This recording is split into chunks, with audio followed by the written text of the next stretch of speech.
Welcome to the deep dive. Today, we're really getting into a huge one. Yuval Noah Harari's Sapiens, A Brief History of Humankind. Huge is right. It's everywhere. Exactly. So our mission really is to explore why this book just exploded globally. Why did it connect with so many people?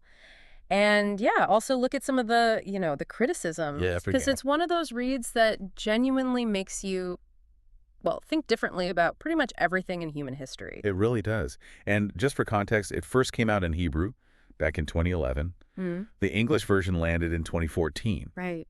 And the ambition is just staggering. I mean, covering the entire sweep of Homo sapiens history from way back when to now in under 500 It pages. sounds impossible. It does, but it's known for being readable, accessible, lots of big, thought-provoking ideas packed in. Yeah. But like you said, it's definitely strict debate too.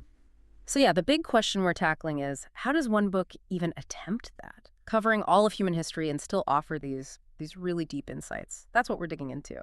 Okay, so I think Harari's maybe genius move here is the structure.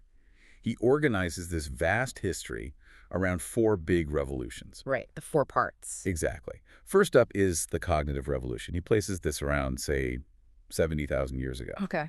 And this is where Homo sapiens supposedly developed these unique mental abilities. We're talking complex language, abstract thinking, The stuff that makes us this. pretty much. The stuff that let us, outcompete other human species like the Neanderthals.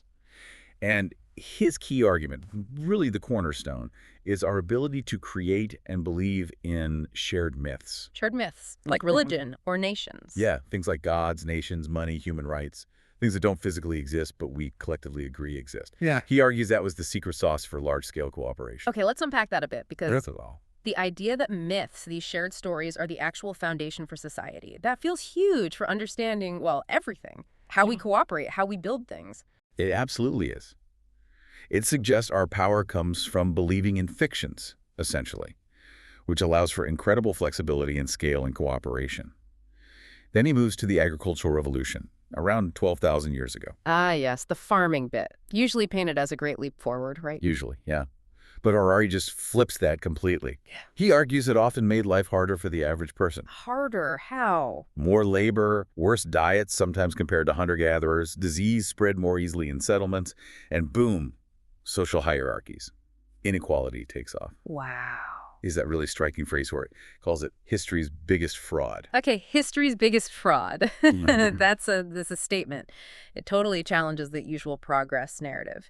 So if it was a fraud, why did we stick with it? Was it a trap? That's exactly his point. He frames it as a kind of trap. Once society started farming, populations grew, you needed more food, you were tied to the land. It created this cycle that was hard to escape, even if individuals weren't necessarily better off.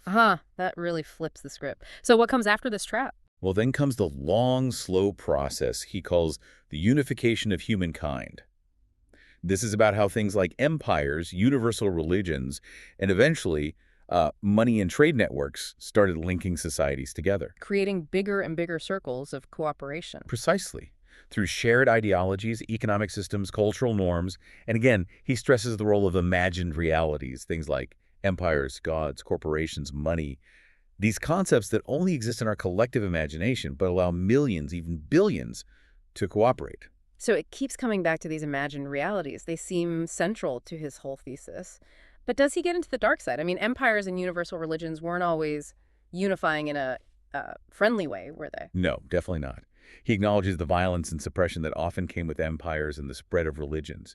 These imagined orders could unify, yes, but often through conquest and coercion. They're powerful, but double-edged. Okay, makes sense. So cognitive, agricultural unification.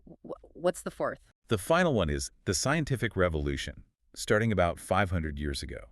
This is where science, capitalism, and industrialization really take off and transform everything. The modern world, basically. Yeah, leading to the world we know. He discusses the incredible power this gives humanity, power over nature, power to reshape life itself. And this leads him into the really big ethical questions we're grappling with now. Like biotechnology, AI. Exactly, genetic engineering, artificial intelligence. Yeah. He ends the book reflecting on where we're headed, asking, has all this progress actually made us happier? And what might a post-human future look like, where technology could fundamentally change what it means to be human? Heavy stuff to end on. So, okay, that's the framework. Now let's get into why this book hit such a nerve. What makes Sapiens so incredibly compelling for millions? Yeah, that's a great question. I think, first off, it's just the sheer ambition and accessibility. He tackles this enormous story, but writes it in a way that feels, I don't know, conversational. Totally agree. It doesn't read like a dry textbook. Not at all. He uses great analogies like calling agriculture a trap, and there's even some humor in there. It makes these huge, complex ideas feel manageable, even enjoyable for a general reader. And tied to that, I think, is the interdisciplinary approach. It's not just history. He's weaving in biology, anthropology, economics, Right. and that gives you this really holistic kind of bird's eye view of the human story. Yeah. People seem to crave that big picture understanding, making connections across different fields. Yeah, connecting the dots. Then there are the ideas themselves. Some are really provocative. That whole imagined realities concept is a big one. It's probably the most famous idea from the book. That our ability to cooperate in huge numbers depends on believing in things like money, nations, laws, fictions we've created. It just makes you look at the world differently. It really does. And his willingness to challenge accepted wisdom, like questioning the benefits of the agricultural revolution or even aspects of modern progress, that encourages readers to think critically. Yeah, it shakes things up. It's not just presenting facts, it's pushing you to question assumptions. And that's why it resonates, I think. These aren't just historical arguments. They feel relevant now.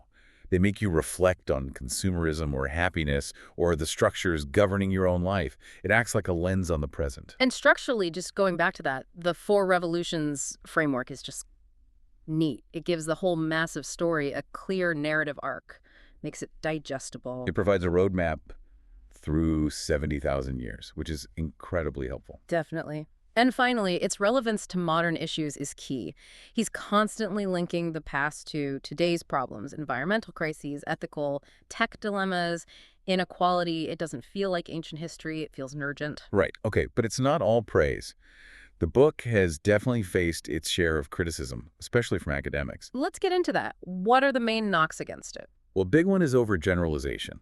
Critics argue that to create that smooth, sweeping narrative, Harari sometimes simplifies really complex historical situations, like the agricultural revolution, painting it as universally bad, might ignore places where it did, arguably, lead to more stability or different outcomes. History is messy, Yeah. Regional variations are huge. So the big picture might be compelling, but maybe some of the details get smoothed over to fit the model. Is that the idea? That's a good way to put it, which kind of leads to the next point.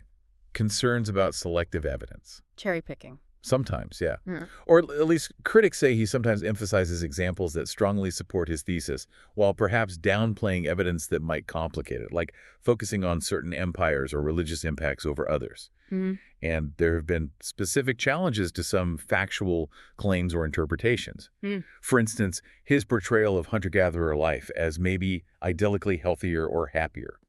Some anthropologists push back hard on that, pointing to, high infant mortality, violence, constant insecurity. That's a really important point for anyone reading it, understanding that the narrative, powerful as it is, might be curated, let's say.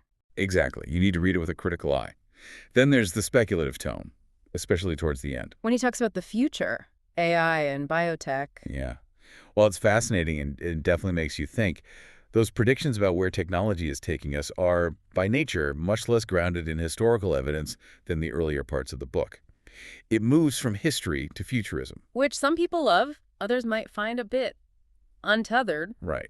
And some readers also find the overall tone a bit pessimistic, particularly about modern life and happiness. If you see progress as generally positive and empowering, his take might not sit well. Interesting. Anything else? Well, just the inherent challenge of the scope.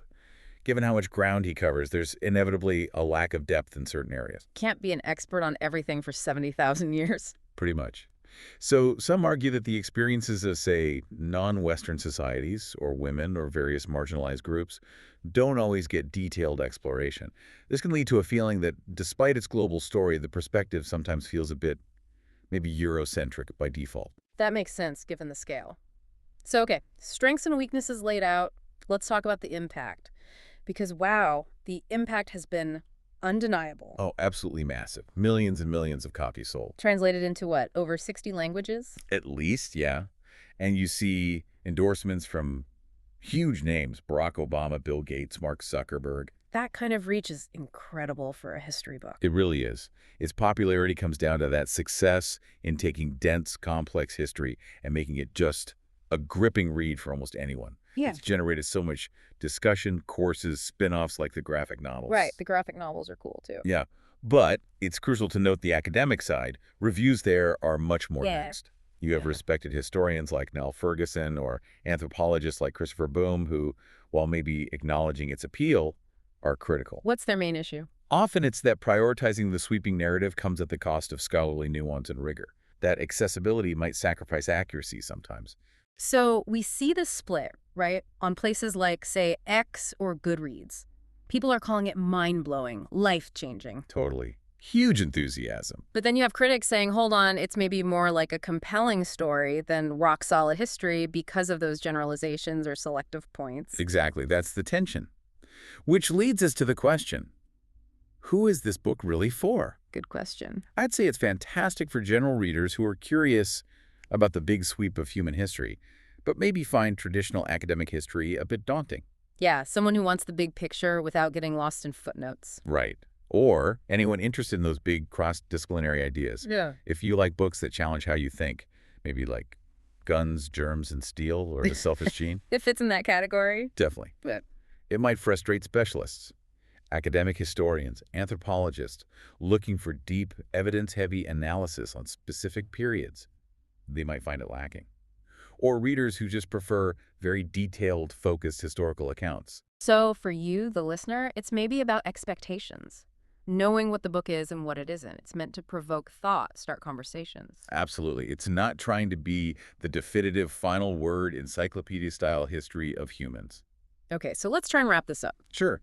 I think ultimately, Sapiens is this incredibly bold, really engaging, and definitely thought-provoking ride through our collective past. Its great achievement is making history feel accessible and super relevant. Yeah, the strengths are clear. The clarity, those provocative arguments we talked about, and how it connects history to now. Its ability to link those huge historical trends to the dilemmas we face today is, I think, unique. And like you said, it's maybe best seen not as the definitive account, but, as some reviews put it, a conversation starter. Exactly. And on that front, it's been wildly successful. It kicked off a massive global conversation, pushed millions of people to think about our past, present, and future in new ways. Can't argue with that impact. So maybe a final thought to leave folks with. If Harari's central idea is right, that our superpower is creating and believing in these shared imagined realities, enabling mass cooperation, then what are the new imagined realities being created right now? Think about AI, virtual worlds, new political movements. How might those shape the next chapter for humanity? Wow. Okay, that's definitely something to mull over. A lot to think about from just one book. Indeed. It certainly gives you plenty to chew on.